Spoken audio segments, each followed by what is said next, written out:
అందరికీ నమస్కారం. లాల్ దర్వాజా సింహవాహిని మహంకాళి అమ్మవారి ఆలయం ముందు ఇవాళ మన జాగృతి జనంబాట కార్యక్రమంలో భాగంగా ఇక్కడ ఉన్నాం.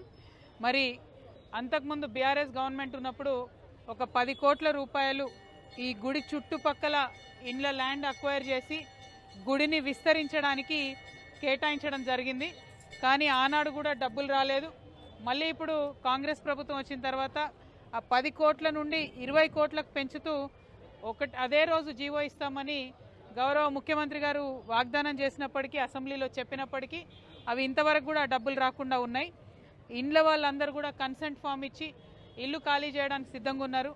టెంపుల్ వాళ్ళు మరి ప్రణాళికను, గుడి విస్తరణకు అన్ని రకాల ప్లాన్లతో సిద్ధంగా ఉన్నారు. కేవలం ప్రభుత్వం ఇచ్చిన మాట ప్రకారం ముందుకొచ్చి చెక్కుల పంపిణీ చేసి ఆ 5 ఇండ్లు ఎవరైతే ఉన్నారో వారికి చెక్కుల పంపిణీ చేసి మరి అమ్మవారి ఆలయ అభివృద్ధి కోసం కృషి చేయవలసిందిగా నేను డిమాండ్ చేస్తూ ఉన్నాను. మరి 10 కోట్లు కాదు 20 కోట్లు ఇస్తామన్నటువంటి గవర్నమెంట్ ఈ 10 ఇవ్వలేదు, 20 ఇవ్వలేదు. పని ఆగిపోయి ఉంది. ఒక పక్క ధరలు ఆకాశానికి పోతున్నాయి. కాబట్టి త్వరితగతిన ఈ నిర్ణయం తీసుకొని అమ్మవారి ఆలయ అభివృద్ధికి కృషి చేయాలని చెప్పి డిమాండ్ చేస్తున్నాను. Thank you. జై తెలంగాణ. నన్ను ఆహ్వానించి అమ్మవారి దర్శనాన్ని ప్రశాంతంగా చేపించినటువంటి కమిటీ సభ్యులకు, చైర్మన్ గారికి అందరికీ కూడా హృదయపూర్వకంగా ధన్యవాదాలు. Thank you. జై తెలంగాణ.